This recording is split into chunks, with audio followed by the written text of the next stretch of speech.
धम्मपद भगवान बुद्ध के वचनों का अनूठा संग्रह धम्मपद। इसे मानवता की दिग्दर्शिका, गाइड टू द ह्यूमैनिटी कहा जाए तो अतिशयोक्ति नहीं होगी। यह ग्रंथ त्रिपिटक के खुद्दक निकाय का अंग है।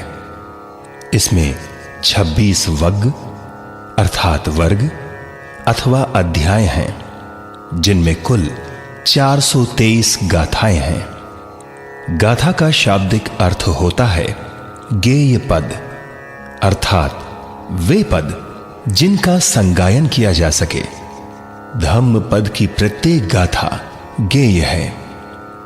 यह दुनिया का अकेला ग्रंथ है जिसका विश्व की लगभग हर भाषा में अनुवाद हुआ है। यह है तो भगवान बुद्ध के वचनों का संग्रह, है तो एक बौद्ध ग्रंथ, लेकिन वास्तव में यह मानवता की निधि है, दुनिया की धरोहर है। जर्मनी के सुप्रसिद्ध विद्वान मैक्स मूलर का कहना है, पाली ग्रंथ धम्मपद मेरे लिए अत्यंत प्रिय है। निश्चित रूप से ये पद्यों का अत्यधिक रोचक संग्रह है, जो बौद्ध विचारों का वास्तविक चित्र प्रस्तुत करता है। धम्मपद का अंग्रेजी भाषा में अनुवाद करने वाले विद्वान अल्बर्ट जे एडमंड कहते हैं, यदि एशिया खंड में किसी अविनाशी ग्रंथ की रचना हुई है तो वह यही है। सुप्रसिद्ध बौद्ध विद्वान महापंडित राहुल सांकृत्यायन का कथन है, बौद्ध धर्म का यही एक ऐसा ग्रंथ है जिसका संसार की सभी भाषाओं में अनुवाद उपलब्ध है। भगवान बुद्ध की कल्याणकारी शिक्षाओं तथा बौद्ध धर्म की वैज्ञानिक व्याख्याओं का अनुपम संग्रह यदि एक स्थान पर देखना हो तो वह धम्मपद में ही देखने को मिलेगा। धम्म जगत के सुविख्यात आचार्य डॉक्टर भदंत आनंद कौसल्यायन कहते हैं, और केवल एक पुस्तक को जीवन भर साथ बनाने की यदि कभी आपकी इच्छा हुई तो विश्व के पुस्तकालय में आपको धम्मपद से बढ़कर दूसरी पुस्तक मिलना कठिन है। दुनिया के विद्वान इस ग्रंथ का गुणगान करते हैं। Burma, Cambodia, Laos, Sri Lanka, Thailand, Malaysia इत्यादि बौद्ध देशों में आज भी धम्मपद के अखंड पाठ की परंपरा जीवित है। श्रीलंका में धम्मपद के पारायण के बिना भिक्षु की उपसंपदा नहीं होती। कई बौद्ध देशों में भिक्षु संघ को संपूर्ण धम्मपद कंठस्थ कराया जाता है। आज भी धम्मपद की 423 गाथाएं 26 वग्ग में संकलित हैं। ये गाथाएं न केवल धम्म का सार हैं, बल्कि धम्म की दृष्टि से कई शब्दों को भी उनके वास्तविक अर्थों से परिचित कराती हैं, जैसे ब्राह्मण, पंडित, आर्य इत्यादि।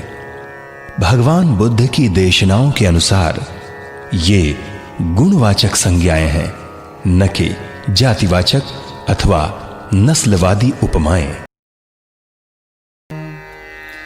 नमो तस्स भगवतो अरहतो सम्मा संबुद्धस्स।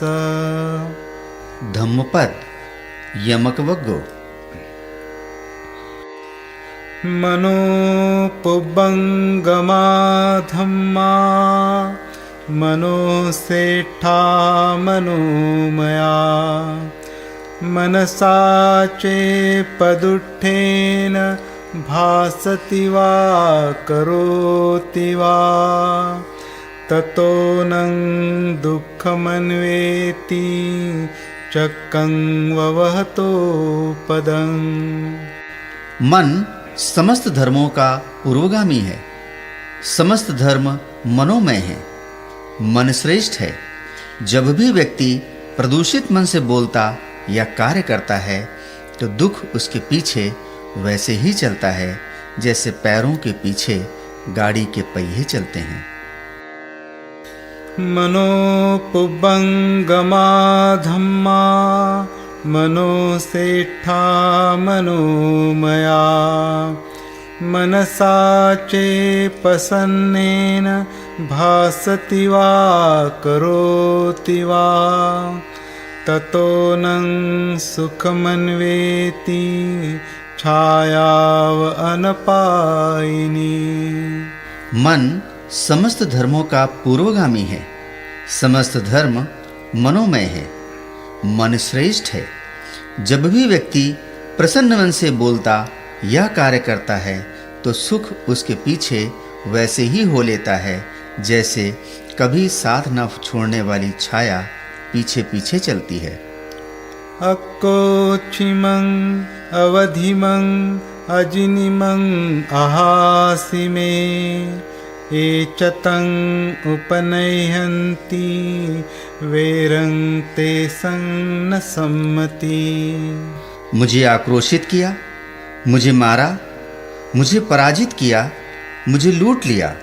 जो ऐसी बातें सोचते हैं उनका वैर कभी शांत नहीं होता। अक्कोचिमं अवधिमं अजिनिमं अहासिमे एचतं न उपनयन्ति वेरं ते सुपसम्मति। मुझे आक्रोशित किया, मुझे मारा, मुझे पराजित किया, मुझे लूट लिया। जो ऐसी बातें नहीं सोचते उनका वैर शांत हो जाता है। नहीं वेरेन वेरानि सम्मन्ति कुदाचनं अवेरेन च सम्मन्ति एष धम्मो सनातनो। वैर से वैर शांत नहीं होता, अवैर से वैर शांत होता है। एष धम्मो सनातनो, यही सनातन धर्म है। परे च न विजानन्ति मयमेथयमामसे ये च तत्थ विजानन्ति ततो सम्मन्ति मेधगा। अज्ञानी लोग नहीं विचारते कि वे इस संसार में नहीं रहेंगे। जो विचारते हैं उन ज्ञानियों की कलह शांत हो जाती है।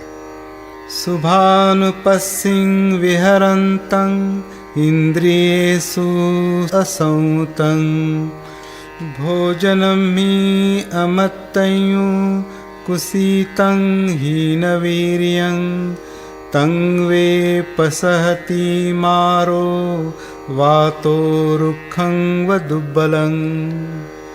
जो शुभ शुभ को ही देखते हुए विहार करते हैं, काम भोग के जीवन में रत रहते हैं, इंद्रियों से असंयमी हैं, भोजन की उचित मात्रा का ज्ञान नहीं रखते, जो आलसी हैं, उद्योगहीन हैं, उन्हें मार वैसे ही गिरा देता है जैसे वायु दुर्बल वृक्ष को। अशुभानुपस्सिं विहरन्तं इन्द्रियेषु सुसंतं भोजनं हि च मत्तञ्जु सद्धं आरद्धवीर्यं तं वे न पसहति मारो वातो सेलं व पब्बतं। जो अशुभ को देखते हुए विहार करते हैं, काम भोगों के जीवन में रत नहीं होते, जिनकी इंद्रियां उनके वश में रहती हैं, जिसे भोजन की उचित मात्रा का ज्ञान है, जो श्रद्धावान और उद्योगी है, उसे मार वैसे ही हिला नहीं सकता जैसे वायु हिमालय पर्वत को हिला नहीं पाती।